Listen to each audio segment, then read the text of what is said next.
Hi everyone, in this video we're going to start talking about chapter 15.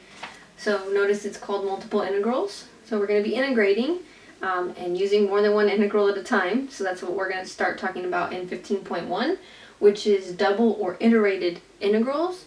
And we're going to start over rectangular regions and we'll expand that to more general regions in a future section.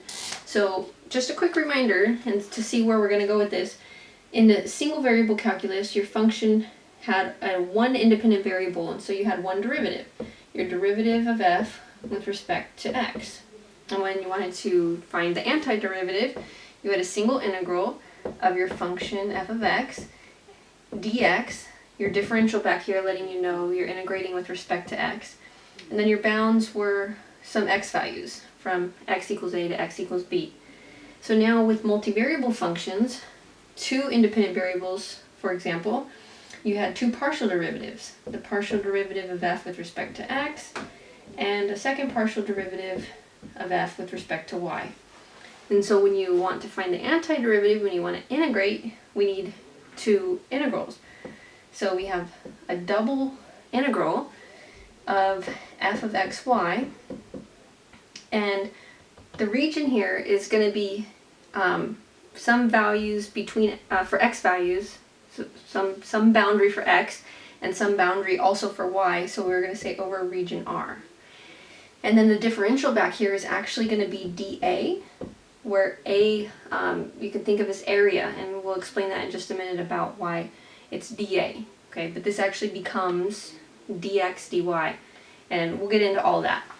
So first, why we're going to use these double integrals are used to determine, if you can kind of figure out where I'm going to go with this, you use a single integral to find area. So now when you have a double integral, you're actually going to be finding the volume of a solid, and it has to have some kind of boundaries. So it's bounded by some surface, and this is over what we're calling a base region. So over the base region R. Okay. So I have this picture started for you, if you can kind of visualize it as a three-dimensional shape here. What I have down at the bottom is what I'm calling the base region R. So the blue rectangle, that's R. And that has some limits of integration for x as well as y. And then you have a surface that's bounding the top of this whole like chunk of solid here, and that surface is the green, and that's what you can call z, where z is a function of x and y. Okay, and so we'll get into an example of how you're going to end up solving these double integrals, but this is sort of the background for it. So basically what's happening is you are partitioning this rectangle down here into just a bunch of little squares, or technically rectangles because they can be misshaped, they don't have to be uniform. And so you focus on like one rectangle at a time. I'm just going to start right here. And let's say we just pick a point in this rectangle. Okay, so I'm going to call this x value, x sub k. Right? And its corresponding y value for that point is y sub k. And so what I have for my function value is the z value, the output. And that's actually up here on my surface. So the point, if I plug in corresponding on the x and y, the corresponding point up here on my surface, let's kind of just like map it right here. This is f of x sub k, y sub k. Okay, that's some z value, you call it z sub k. And so you take a solid, notice like this three-dimensional solid, and you partition it into a bunch of little rectangles, or think of them like boxes. And so you have this rectangle with this point somewhere in it, and let's try to draw this real quick. Okay, so I'm drawing my rectangle going up to the top surface up here, and this is a three-dimensional rectangle. Let's see if I can get that in there pretty good. Okay. Now that point doesn't look like it anymore, but let me redraw it. It's actually on the top here. It's on this top surface. Okay.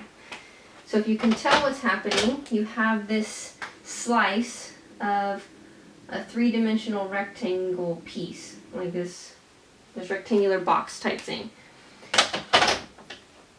And so you're going to use this volume of this rectangle, and you're going to do this over and over again, and that's how you're going to find the volume of a region, of this whole solid region. So if you remember how this worked from single variable calculus, you ended up partitioning into a lot of rectangles. If Riemann sums is sounding familiar, you partition into a lot of little rectangles, and the more rectangles you can create here, and these more little red boxes you get, and you use those volumes to approximate the whole volume, it's more accurate, and that's what's going to lead into our double integral. Okay, so now let me just add something here. Think of this as the height. So the height of the red rectangle is this f of xy value. And then down here, this is going to be, we'll call this our length. So from here to here, in the blue, we'll call this delta y sub k, and think of that as the width. Or I think I had just said length, so let's stick to length. So length of this little blue rectangle piece. And over here, think of this as the width. So we'll call this delta x. And that's the width. Okay. So let me kind of piece it together for you if it's not that clear, especially for my drawing.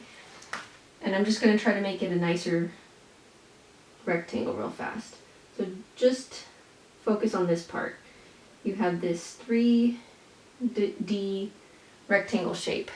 Like a stick of butter, maybe, if that's a little bit more clear. And what I'm saying here is that the width is delta x, or delta x sub k. The length is delta y, or delta y sub k. And then the height, this whole height right here, is f of x y, or x sub k, y sub k. And so the volume of this shape, this 3D shape, is just length times width times height. And we're going to do this for a bunch of little rectangles in here, and then add them up. And then that gives us the volume of the whole shape, the whole solid. Okay. So let's summarize this concept. Okay, so volume is what we're going to be calculating using this double integral idea. And so your volume, let me give you the limit definition. So the limit as n approaches infinity, n here is just going to be the number of rectangles. So the red rectangles, we're saying that I want a bunch. I want like infinity rectangles. So number of rectangles, red rectangles. So this limit, and then the limit of the sum, so summation, from k is 1 to n. Okay, this is how many rectangles. I start with 1, and the first one, where the k is like, maybe that's my first one, and then I add this, the volume of the next one, and so on and so on. And so volume of a rectangle, I just said it was length times height times width. So the way that's going to look is we're going to start with the height, f of x sub k, y sub k, times delta x times delta y. Okay. Again, this was the height of the rectangle. We were calling this the width, and this was the length. Okay. And so the notation we are actually going to use for this is delta A for area. So delta is like the change, you could think of it like change in how wide these rectangles are, and this is the change in the area, depending on which little rectangle we pick. And now how this translates into our double integral is that the volume is this limit of the sum of the individual volumes, and that becomes the double integral over our region R, the blue rectangle over there, of our function f of x, y, which is our boundary function, like this top piece, dA. Okay, and this differential, if we break it down, it's actually dx dy. And then I'll show you in another, actually later on in this video, that you can change this order. There's a really nice theorem that lets you change this order around. Okay, so we'll go ahead and do an example. Calculate the volume under the plane, z equals 4 minus x minus y, over the rectangular region that's bounded for x and y between these values. And this is just letting us know the region is in the xy plane. So just like this drawing back here, this rectangular region that's blue is in the xy plane. So we're going to go ahead and start by holding y fixed and integrating with respect to x. Okay, so I'm going to start with just my single integral, thinking about what I'm integrating with respect to. So I'm integrating with respect to x, and my function is this boundary function up here that I was given.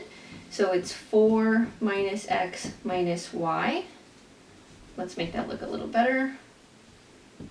Okay. And x, I'm told, is between 0 and 2. So these are my limits of integration for x. X is from 0 to 2.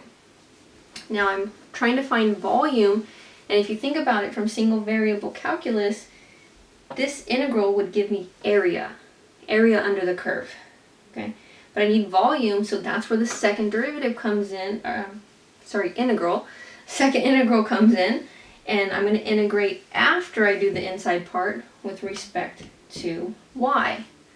And the limits of integration for y we were given are from 0 to 1. Okay, so we can only integrate one part at a time. So even though there are two integrals, we're focusing on the inside integral first, and then this outer one after.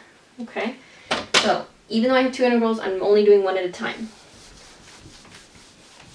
Okay, so let's start with the inside.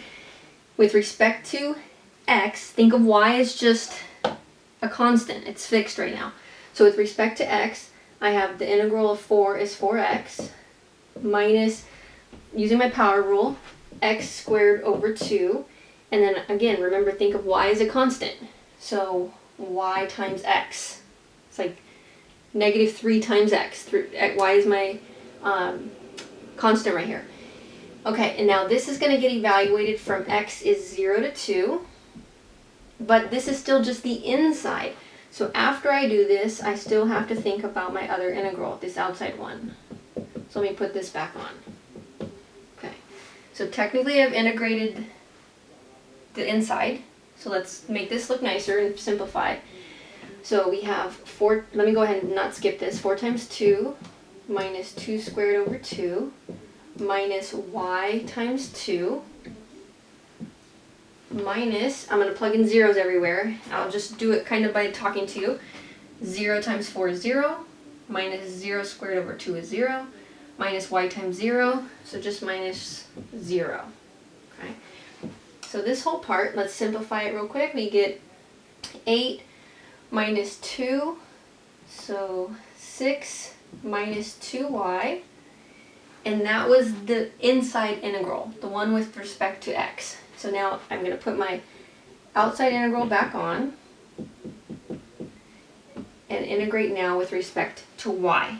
And so at this point, it's just normal integration, just like the inside was regular integration. We're just doing them one at a time. There was two integrals to start with, but we just do them one at a time, starting with the inside. So now we're on the outside one, integrate with respect to y. So this becomes 6y minus 2y squared over 2, evaluated from 0 to 1. Let me make this look a tiny bit nicer first. 6y minus y squared, evaluated from 0 to 1. Okay, and I'll just say it, but hopefully you can track. Just plugging in 1, so this is 6 minus 1 squared. Oops, that's an ugly bracket. Minus 0 to minus 0. Okay, so final answer here, 5. So let me just write it right here. So the volume of this region, bounded below by some rectangle and above by this plane, the volume is 5 cubic units, whatever the units are, those units cubed. So my question for you is to think about, well, what would happen if I hold x fixed instead of y? Okay, so let's switch them. I'll show you what happens. So we're going to approach the same exact question, but this time I'm going to hold x fixed, like x is a constant, and I'm going to integrate with respect to y. Okay, so I'm going to notice I'm not going to change a whole lot. I'll actually just write it in green what I'm going to change. My function that bounded my region is still the same, but x is fixed, so I'm actually going to approach that last. Y is my variable. Okay, so out here becomes dx. And of course these limits have to switch. So x is going to go outside, y is going to go inside. Okay, so my inside integral, y was bounded between 0 and 1. And x for the outside integral was bounded from 0 to 2. Okay, so we'll just work this out really quick, and you're going to see magically, not really magic, but nicely, that this is still going to give you 5 units cubed. Okay, so let's work this out real fast. Inside integral, same function, but integrating with respect to y.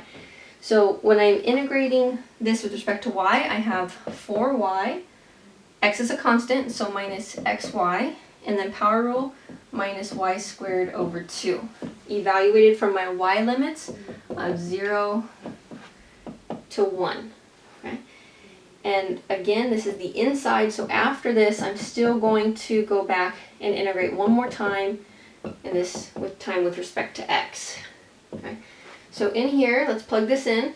I get 4 times 1 minus, but be careful, you're plugging in with respect to y this time, so x times 1 minus 1 squared over 2. And then again, just like last time, if we plug in 0, this is going to be 0 minus 0 minus 0. So 0's back here. And this becomes 4, let's see, let's put these together. 4 minus a half back here. So that's 3.5 minus x. Okay, or if you want, you can call this 7 halves minus x, either way. And then integrate with respect to x, excuse me, with respect to x. Let me just make it more clear. There's my integrand. And x, we were bounded between 0 and 2. Okay, so let's integrate this real quick. We end up with 7 halves x minus x squared over 2, evaluated from 0 to 2. So this becomes 7 halves times 2, that's just going to be 7. 2 squared is 4, divided by 2 is 2. And if I plug in 0, I'm going to get 0 minus 0. So look at that, 5 again. So 5 cubic units. And so what this is a proof of, well actually, yeah, I guess you could say it like that. There's a very nice theorem, it's called Houdini's Theorem, where if you switch the limits of integration, you are going to get the same result. And I'll write that theorem down for you in just a second. Okay, so here's the theorem I was just mentioning. It's called Houdini's Theorem. And so our background sentence basically is requiring that if your function is continuous throughout this region that we're has our base region, then you can use this theorem. So if your function is continuous on what we call R, where x is bounded between a and b, y is bounded between c and d, then your double integral, which is going to give you your volume of your solid, your double integral can be evaluated either way. So you can integrate with respect to x and then y, or switch it with respect to y and then x. And so one of the reasons why this is a really nice theorem is because sometimes it's easier than doing this one way than it is the other. So sometimes you won't really know until you start trying it, but if you find that it just looks super complicated, or you're having a really hard time with an integral, integrating it, a double integral, integrating with respect to x first, try y first. Maybe it's easier. Okay, so we're going to take a look at this example, and in this one, either way is really not any more difficult too much than the other way. But if you just take a look at this, we're told to find the value of this double integral, so the volume of the solid bounded by the surface on top, over this rectangular region. Now, if you look at this integrand, it's not too bad, but if you think about integrating with respect to x first, you would definitely need to use substitution right away. Not saying I'm not going to need to later, I actually am if I integrate with respect to y first, but I'm going to go ahead and integrate with respect to y. So if you're not told which way to go, which integration order to use, just pick whichever one and try it out. So I'm going to integrate based on my decision with respect to y first. So I always just label this to remind myself that I'm plugging into y first. So y is bounded from 0 to 2, and x is bounded from 0 to 1. If you know you're going to keep track, then feel free to leave off x and y here, just put the numbers. But if you think you might lose track, put the letters like I'm putting. So my integrand is xy cubed over x squared plus 1, and I'm just choosing to integrate with respect to y first. Okay? And now to make it pretty clear to myself, I'm just going to use parentheses. If you want to get into this habit, it's perfectly fine because it might help you stay organized with your integration. If not, you can just leave the parentheses off. Okay, so focusing on the inside, x is like a constant here, so just focus on y. If I integrate with respect to y, using my power rule, I have y to the 4th over 4, but I still had an x over x squared plus 1. Like that was like a constant. Like you can maybe like think of it as factoring it out. So that's that's what happens after I integrate. And I'm going to evaluate this from y equals 0 to 2. Oops. Y equals 0 to 2. Okay, and then I'm going to go ahead and integrate again after with respect to x. Okay, so I'm going to be plugging in my values. Let's erase this. Okay, and so if I plug in y is 2, I end up with, let's see, 16x. I'm plugging in 2 right here. 16x over 4 times x squared plus 1. Okay, and just plugged in a 2 right there. And then minus if I plug in 0. So if I plug in 0, this is going to be 0 to the 4th. So this is just minus 0. Okay. And let's simplify this a little bit. Did I get that one? Yeah. So all we can really do here is divide out the 4. So this is 4x over x squared plus 1. And this is our new integrand for our integral with respect to x. Okay, so that wasn't so bad.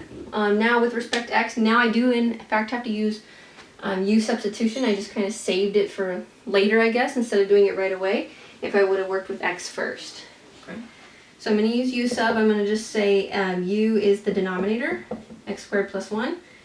So du, this derivative, is 2x dx. And then if I solve for dx, I get 1 over 2x du, can substitute for dx. Okay, so I'm going to go ahead and plug in, and I'm going to go ahead and also change my limits of integration for u. I'll do that in just a second.